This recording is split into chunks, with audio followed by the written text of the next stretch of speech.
Hello, everyone. Welcome to a live show of the Managing Madrid podcast, pre-game show for the upcoming El Clasico.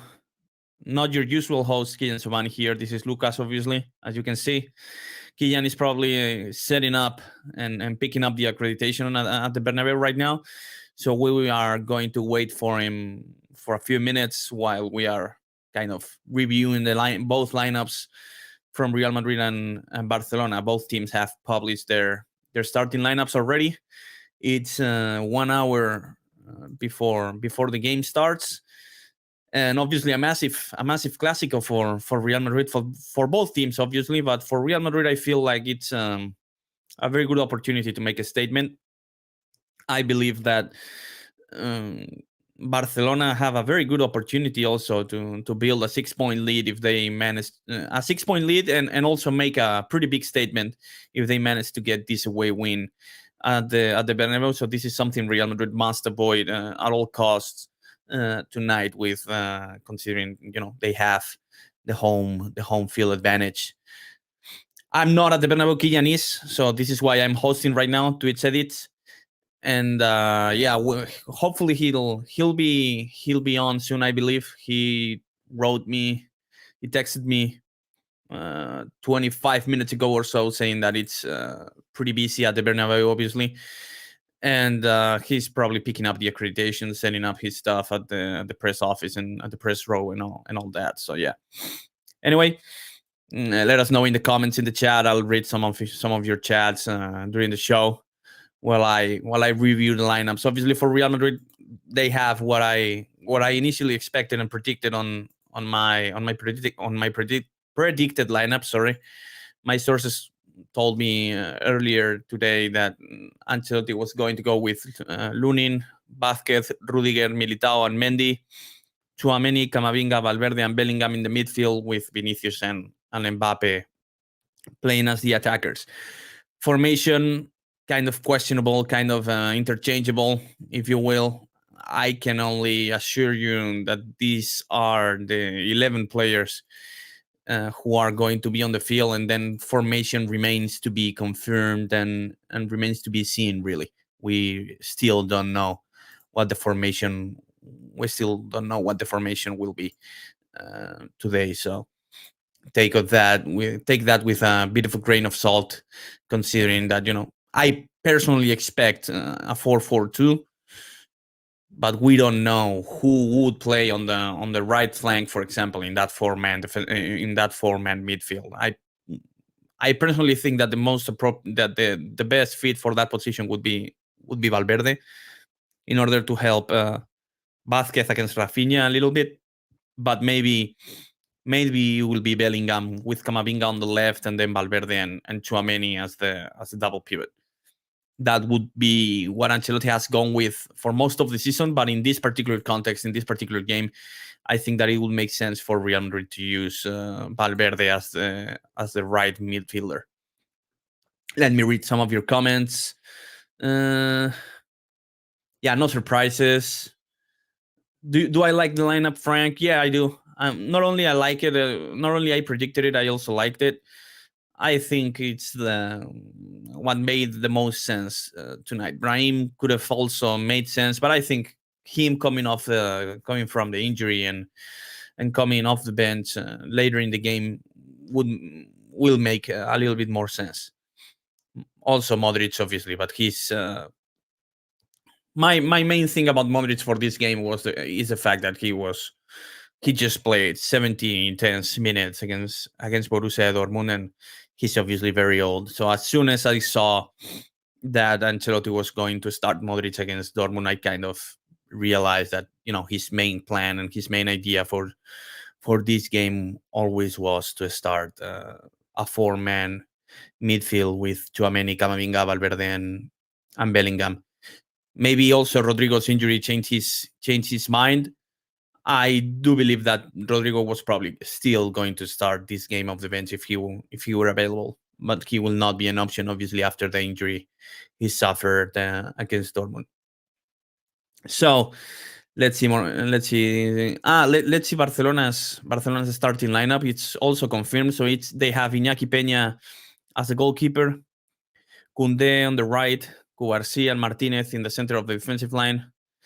Alejandro Valde, sorry, I was going to say Valverde. Alejandro Valde on the left flank. Casado and Fermin as the two defensive midfielders, with Pedri, Rafinha, and Lamine Yamal in the Lamine Yamal and Rafinha obviously as the wingers. Pedri kind of connecting the midfield with Lewandowski, who is leading the offense. Dani Olmo will be arguably their most dangerous player off the bench. And about Real Madrid, I think that role can be Brahim or Modric. So yeah, Dani Olmo will likely be Barcelona's first substitution.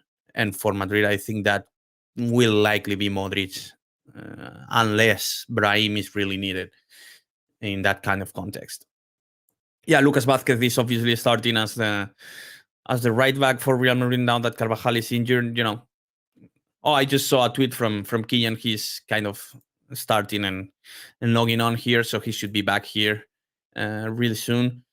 And kind of we will share our thoughts about this game for maybe half an hour, maybe a little bit more before the game. Anyway, what are your thoughts about Real Madrid's lineup? I think the main question mark, my main concern, not concern really, but I think the battlefront for this game will obviously be in the midfield. I think on paper, Real Madrid have a stronger midfield than Barcelona, but it hasn't been that way so far this season. Real Madrid's weakest point so far has been the midfield line, in my opinion. Even though Valverde has been one of the best players of the season so far, and Barcelona on paper, Casado, Fermin, Pedri hasn't been all that great. Casado and Fermin aren't that brilliant of players, but they are not only taking care of business, they are completing brilliant performances so far. So Real Madrid have to win this battle. I feel like they have the advantage over Barcelona's midfield, at least on paper, in terms of quality, in terms of level of the level of the players. But paper means nothing, and names mean nothing in these games. And they actually have to show up in this game against Casado, Fermin, and Pedri. But on paper, I think we would all agree on the fact that Valverde, Camavinga, Tchouaméni, and Bellingham are better players than really all three of Casado, Fermin, and Pedri. So yeah, this will be the battlefront in this game, in my opinion. Obviously, Barcelona will try to exploit Real Madrid's weakness on the right side of the defensive line through Rafinha. But Rafinha has been playing great football so far.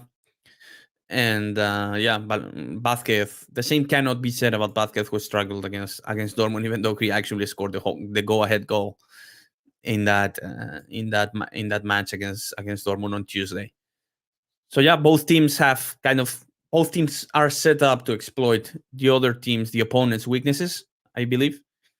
Also, I will be very interested to see Barcelona's defensive style, if you will. They've been defending with a very high back line, and I feel like obviously Real Madrid have the potential and the talent to exploit that, because with Vinicius and Mbappe, with that much space and room to operate, Real Madrid should really take advantage of that if Flick actually deploys that same style of defense tonight against Real Madrid. This will also be a very interesting point. I believe Flick will, he's a very kind of determined and stubborn coach, if you will. So I believe he will try to dominate Real Madrid and control the tempo of the game and the possession of the ball.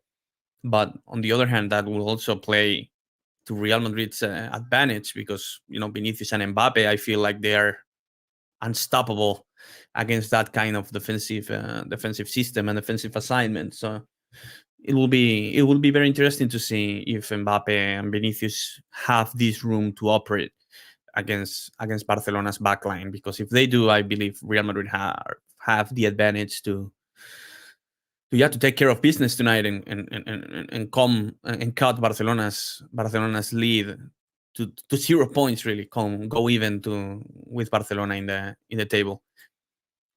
A bit too early for predictions. Let's maybe wait until Kian comes here and shares his thoughts about the midfield and all. I'm feeling positive if Real Madrid manage to play with effort and courage and attitude and from the get go. That's my main concern after what I saw against Dortmund on Tuesday. Obviously, we're all very excited about what happened against Dortmund because these comeback wins always feel really great. But the first half was really concerning. If it weren't for Courtois, I feel like Real Madrid could have gone down 0-3 in the score and would have been problematic. I think Kian is here. Let me add him to the stage.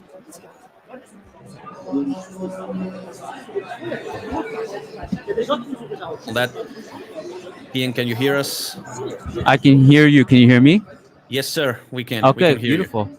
Beautiful. How busy was it? I can hold on.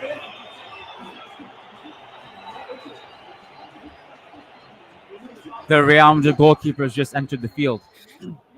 I don't know how my background noise is. Is it okay? It's pretty fine. It's pretty fine. Yeah, we can hear some of the voices and all that, but it's pretty understandable and fine. So yeah, go ahead. What have you talked about so far? It's a madhouse here. It was so. It took me forever to get in the stadium because I could. It was like sardines in the street. Oh, really? Picking up the accreditation and all, very busy, I assume, as well. The accreditation was fine actually because I think a lot of people were already in here. Uh huh.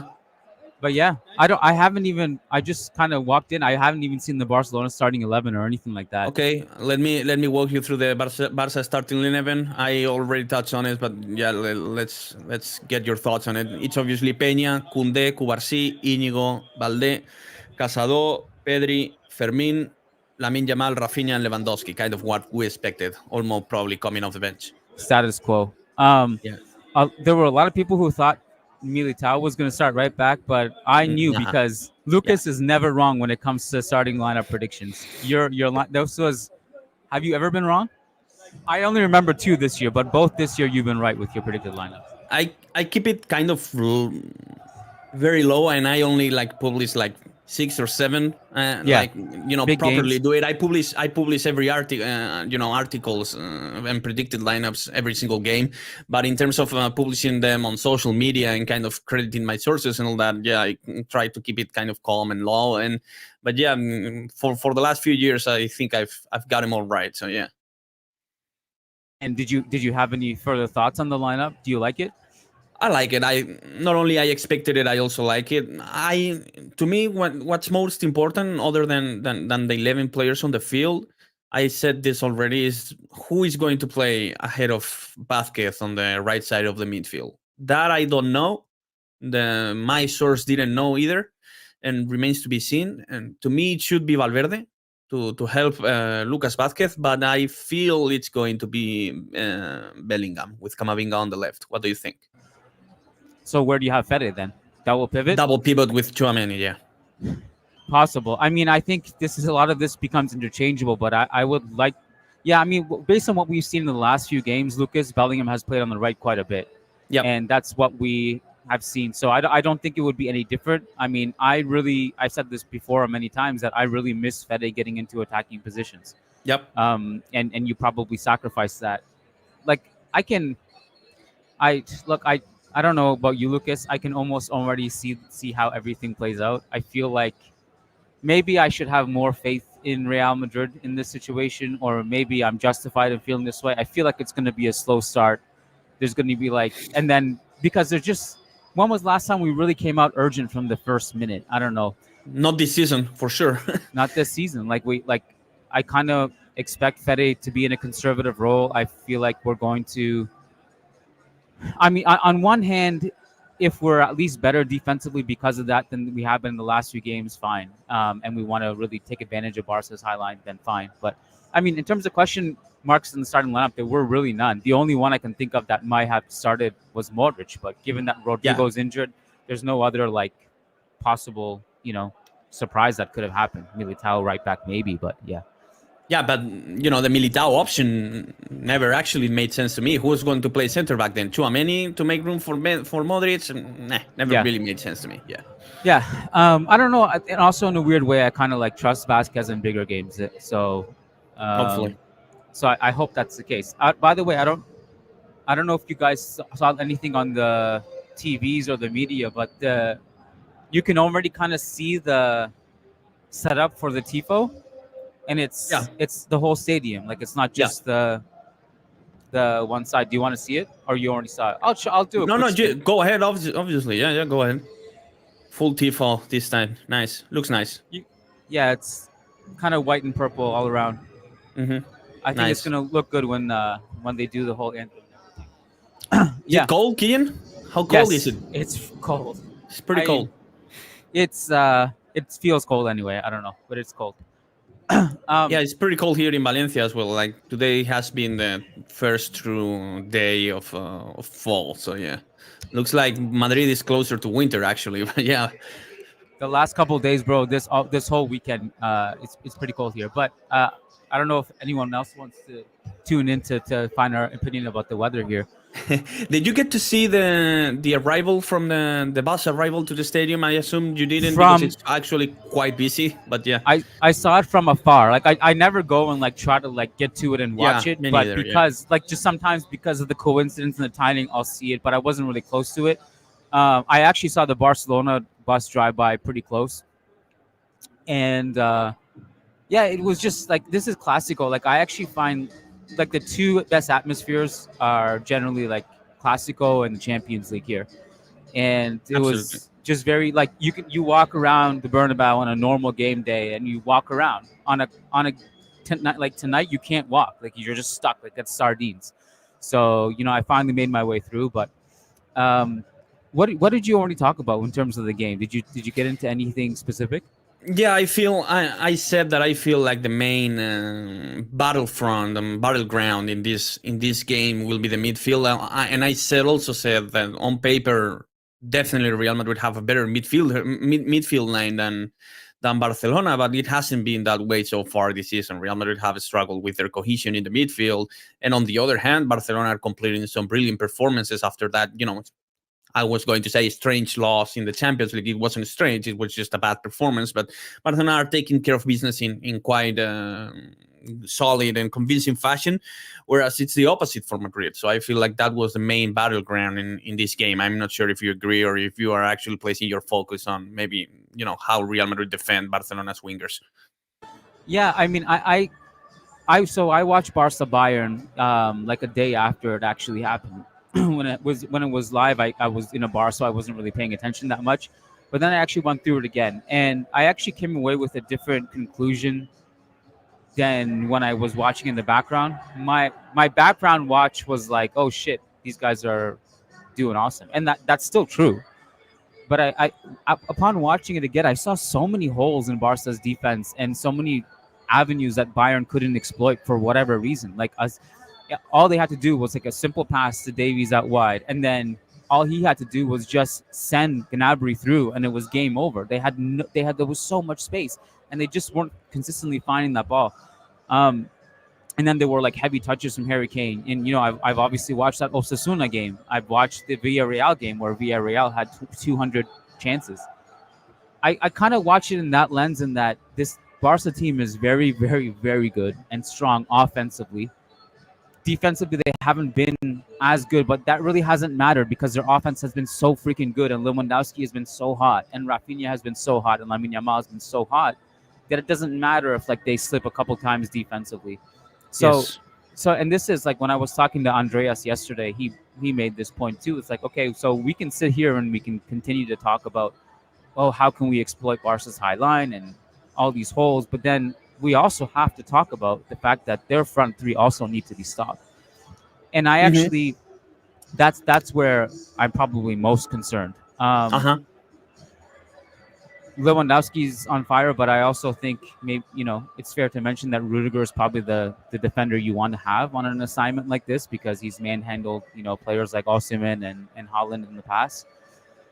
But it's probably the defense that worries me a little bit more, and also the approach. the first half starters. Those are the two things that probably concern me the most. I have Bit of a yeah. nerdy and maybe too in-depth question because it might actually be not that important. Wouldn't you play for this game, maybe in this particular context? Wouldn't you play Militao on the left side of the center back so that he can actually help maybe Mendy, who, stopping? Obviously, Mendy is the more defensive fullback on the team more than Vasquez, but Lamine is absolutely on fire. Lamine Yamal scares me a little bit. So maybe Militao could help on that front while Rudiger takes care of Lewandowski on the while Militao kind of forgets that assignment. What do you think? Well, the thing is, like, I don't think it's that straightforward because it's not like basketball where you each get one person to guard. Like, Sure. Rudiger's not only going to be guarding Lewandowski, Militao will have to guard him too. And I don't know. I mean, I think Militao's had such a good season that I Yeah. would, I would trust him in this situation as well. Like the that back to that Dortmund game, Lucas. It wasn't Militao and Rudiger that I was upset with because they Oh were yeah, like obviously. trying their best. It was like Yeah. everything else that Everything. they were abandoned. It was Yeah. Mendy, it was Vasquez, it was Vasquez was atrocious. I don't care that he scored the go-ahead goal, obviously, yeah, but yeah, he was very very bad during that first half. Yeah. yeah. And a concern point, really. More, yeah. Again, he scored the go-ahead goal. All credits to him. Great celebration. Fine. He kind of bounced back, but the first 45 minutes were concerning, considering that it was just a handful of days ahead of El Clasico. So yeah, You think about like when our two front players, Vinny and Mbappe, are not going to defend. And I know like Vinny does defend a lot, and like there was this clip circulating about him against the Dortmund game when he was running his ass off. Vinny's work ethic is not in question, but just my general point of like he's not going to be tracking down the wings and playing like at the corner flag defensively. And so Vinny and Mbappe, their whole job tonight is just going to be hovering around Barca's high line and try to find an opening. And the onus won't be on them, I don't think. The onus will be on when we win possession. How good are we escaping pressure and playing that ball to them? Can we do it? Or are we going to give the ball away? That's a huge one for me. very very interesting point you just made, because if they defend, because Barcelona are pushing forward and controlling the tempo of the game and all that, I feel like Real Madrid might not have that big of an advantage in transition, to exploit Cubarsí and Inigo, who are not the best defenders when defending in space. Cubarsí, I know, was very impressive for a while last year, but I think he's still a bit green in this regard to stop players like Mbappe and Vinicius with space and room to operate. So if I were Ancelotti, and I would say the same. I would try to be proactive and try to dominate Barcelona with the ball, because I feel like you have the players to do so. But if you ultimately find yourself defending and kind of defending against Barcelona's possession and against Barcelona's style, I feel like I would kind of allow Vinicius and Mbappe to forget their defensive duties in order, as soon as I recover the ball, try to exploit that a little bit, just a little bit, because, against Atletico, we saw earlier this season that Real Madrid relied on that a bit too much for my taste. Yeah, I mean, just to clarify my own view too, I don't think the like proactive necessarily means you have to go out and be aggressive and be pressing high. Like, I mean, I think we saw also how dangerous that is to do that against Barca, like with Bayern trying to circulate possession as much as they did, and then they were so vulnerable the other way. And to me, proactive could also just mean you're really, really compact defensively because, excuse me, like we've had games where we don't press, but we're just not compact defensively either. So if Right. you're actually airtight defensively and you can hit the ball to Vinicius and Mbappe and you can capitalize, the third point of capitalizing is important to me, because if like you go like a whole half like destroying Barca's high line, but you don't score, like Flick might adjust it. But if you go up one or two goals, then it'll be too late for him to adjust it, really, because he's got to chase the game. So capitalizing is really important too. But I feel like sometimes, like, I don't know what your feeling is, Lucas, but often in these Clásicos, one of the things that can happen, actually, I don't think it has happened in a while, to be fair. Maybe the Clásico last year at the Montjuic, Like if you sit too deep and you're way too risk averse, you lose a lot of momentum. And Barca start Definitely, passing especially it at home. around. Yeah, and then Barca gains momentum, you lose momentum, and then the Bernabeu starts groaning and whistling. Like you don't want that to happen either. So I think it's like you really don't want to go into this shell and be this, because Barca's going to take risks. They're going to be very aggressive, and how much you want to match that is, it's up to Carlo, but you at least know what Flick is going to do in that regard. And a Yeah, lot of people are like, "There's no way that he'll hold that high line against Real Madrid." I I think don't he know if you. might. Yeah, I think if you've been paying attention to Hansi Flick, that's kind of what his only plan is, generally speaking. yeah, that's his MO. I said the same. I actually agreed with you before you joined that.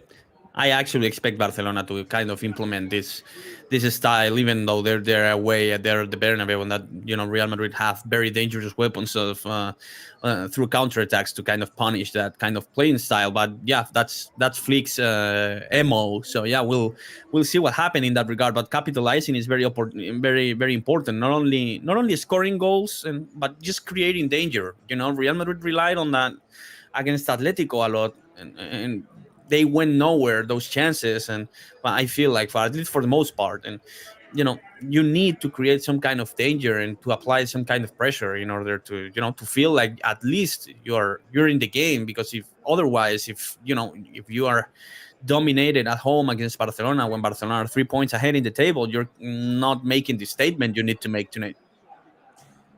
That, and I think closing it out if you're ahead in the second half. Hmm. Um, ideally, you want the Barca players are coming out Yeah, loud we can whistle. hear it. No Real Madrid players yet, right? Not yet. Yeah. I think Lunin is out actually with the Yeah, Looney should goalkeeper. be out definitely Yeah, with half Lunin's an out. hour to go. Yeah. Yeah. Um, yeah. I mean, if you're up, you want. Oh, the Real Madrid There players they just go. came out.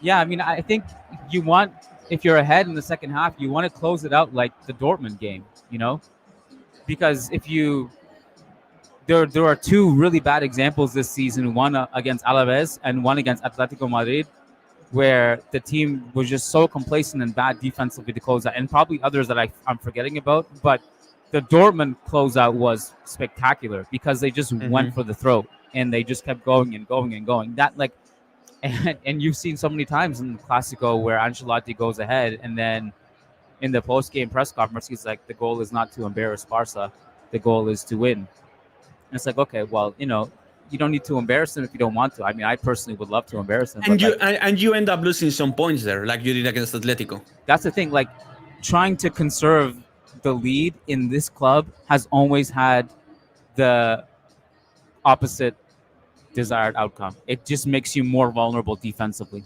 and that's something to consider too.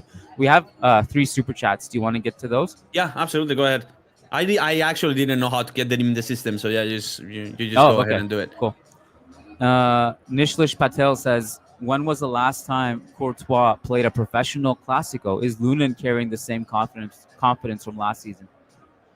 It was down 2 seasons ago, really. Obviously, Two seasons? 2022, 2023. Yeah, last Did season he didn't play did one. did he play preseason? Yeah, well, Can't the remember. question was professional Clasico, but Oh, I'm pretty sure he played precision one. Yeah, sure. I'm pretty sure.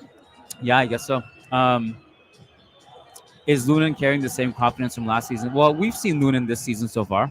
Yeah, and he's been serviceable. Obviously, Yeah, he hasn't he's been been fine. Courtois because Courtois is out of this world. But yeah, I'm not worried about Lunin. He I will mean, not be Courtois because there's only one Courtois and he's one of the best goalkeepers in football history. But I'm not worried that he will put any kind of bad performance out there. So yeah, is Lunin the best backup goalkeeper in the world? I think so. good question. He might as well be. Yeah. Yeah, I'm fine with Lunin. Next question is also from Nishlesh, who says, fully depends on the game state, but I am okay with Mendy starting only if he is subbed right after halftime for Fran. Completely depends, as you mentioned. Completely depends on the course of the game and how the game is going. If Real Madrid are not producing anything Offensively, Fran Garcia will be an option because I think he's been fine so far this season, Fran. But if the game is still up for the grabs, I feel like Mendy will be the one in on the field because, mind you, Lamine Yamal is a very dangerous player. That's right. I mean that's a point to consider. I actually was thinking about this on my walk over. For some reason, I was walking the stadium. I was thinking about the Clasico last season, the Montjuic, where wasn't the change like Kamavinga went to left back or something, Think so. Think so. and that like was one of the things that completely changed the game. Like we started playing so much better, and I was thinking like because Fran has earned more trust this season. Like if it came down to it, would Carlo? I don't think we'd see Kamavinga at left back because Fran is actually being trusted and playing well this season. But No, but you made a good point because I think Modric of the bench is quite possibly the first option Ancelotti is going to go with, no matter the result, really. And if Real Madrid are chasing the score and chasing a result, maybe he takes Mendy out, puts Modric in, and then Camavinga goes to the left back spot. It might actually be an option, yeah. do you think it's too early for Brahim off the bench? Off the bench, I don't. Off the bench for 20, 15, maybe stretch it to 25 minutes. I don't, but just because Real Madrid have no other options other than Arda, but very different player from Brahim. If you are actually chasing a result and trying to maybe actually even trying to counterattack, Brahim would maybe even be a better option if Real Madrid have the lead, right? If he's actually healthy and he has this burst of acceleration going, and Barcelona are trying really hard and exposing themselves, trying to score the equalizer. I think Brahim would make a lot of sense for the last 15 minutes of the game or so. So he's should be ready to go, I think. I mean, in games like this, like what, like you remember, like you realize how much depth we actually have in attack. It's like the only position we're stacked in, maybe midfield too. But like Rodrigo's not playing today, and our attacking bench options today: Arda Güler, Endrick, Brahim Diaz. I mean, that's Yeah, a solid three to choose from. Then we have obviously Modric, Ceballos, Fran. Those are the six possible subs, I think, today, and then we'll see what happens. Um, Thomas Berg, Hala Madidi nada más. I love it. indeed. You guys, I just thought it'd be cool to just show you guys this. If you guys haven't been to the Bernabeu, the screens at the top are fantastic. Long gone is the problem of like you don't know what minute it is in the stadium. Correct. You can't see replays. Now you can see replays and you can Exactly. see what minute it is. So that's super exciting. And in that corner there, you can see the Real Madrid players stretching, warming up, etc. Yeah, Yeah. great view as always. A bit too far for my taste, but I gotten used to it since the last time we've been there. Yeah. I know. Look, bro, there's so many things to complain about as a journalist here, but what are we really complaining about? I mean, like we're here. Like No that's lunchbox today, right? Nope. Yeah, not for La Just for Liga. Champions League. If I want, I can go pay for my coffee in the vending machine. That's it. But they did give water. Nice. Sering Tashi says Jude playing right affecting his performance. Look, I think he's been. I don't think it's affecting his performances. I think it's affecting his production in terms of numbers and stats. That's what I will say. So he obviously hasn't scored yet. I'm not sure how many assists he has delivered. He hasn't been producing at the level he was producing last year. Obviously, a very different position he's playing. But in terms of his individual performance and his contribution to the team, I feel like he's still contributing and he's still making a very big impact on the field. I honestly, he has been one of our best players. Yeah. Maybe possibly our best player this season, in my opinion. Yeah. Like, I don't. It doesn't matter if he's right, left, middle, striker. Like he's just. You never have to like worry about is Jude Bellingham putting effort on the field. Like you don't have No. to even think about that. Like he's guaranteed he's everywhere doing everything possible. Like he was on the right. What was the last game? No, I was think it so. Dortmund or the one before that? Or like it was a few games. It wasn't just one, but there was one a couple games ago where I thought it was like maybe his best performance of the season. Not Dortmund. Who did we play before that? It Celta, I doesn't think. matter. He's fine. Salta. He's been great on the right. Doesn't matter. I'm fine with him Yeah, anywhere. yeah. Anthony Tharp, what's up, Anthony? He says bringing back an oldie in Cobra Kama. We trust Yes, sir. I definitely trust him. the Kamavinga Cobra slide tackle. It is the greatest defensive play in football. And at the same time, yellow card in the 7th minute. For a clean tackle. Yeah. Zeppelin says Arda's passing ability and vision should be considered by Ancelotti if Barca continue to play their extremely high line. Yeah, because I think, obviously last year and for the last few seasons, really, Real Madrid have had Kroos as a very accurate passer to kind of throw those passes to Vinicius and obviously now Mbappe to the counter-attacking players. But right now, maybe that profile is lacking, and I'm not entirely sure who is the best passer in terms of long distance passes on the field for Real Madrid today. So maybe if Real Madrid don't have that player on the field, Arda would make some sense of the bench. Yeah, Was it him who made that pass to Vinny against Dortmund on the third or fourth goal? think so. I think it was him.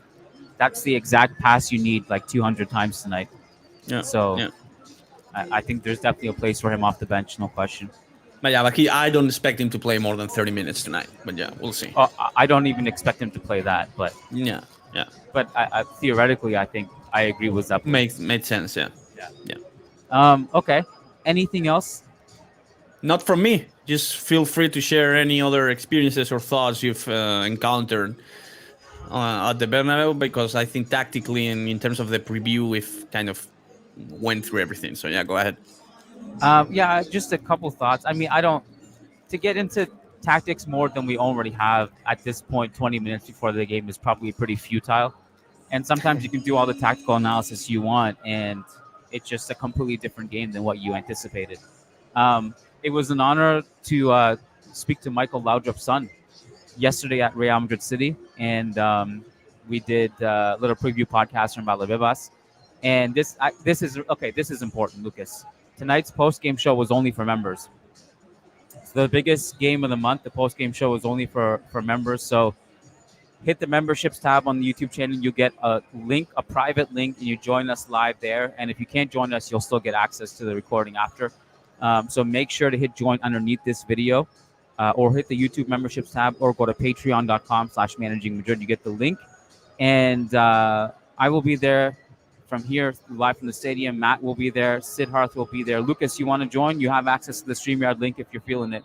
All right, I'll try. Let's see what happens with the Topuria fight and all that. I'll be closely tuning into that. What's the timing situation with that? Apparently, it's pretty close to kind of happening at the same time that El Clasico. But from what we've read here in Spain, the UFC are going to try their best to kind of postpone it until 11 p.m. after. That's because of Topuria, right? Yeah, I think so. Yeah, that's incredible influence, man. Imagine if you had that much power to change like your own event. Good for him, man. Right, what was I going to say about that?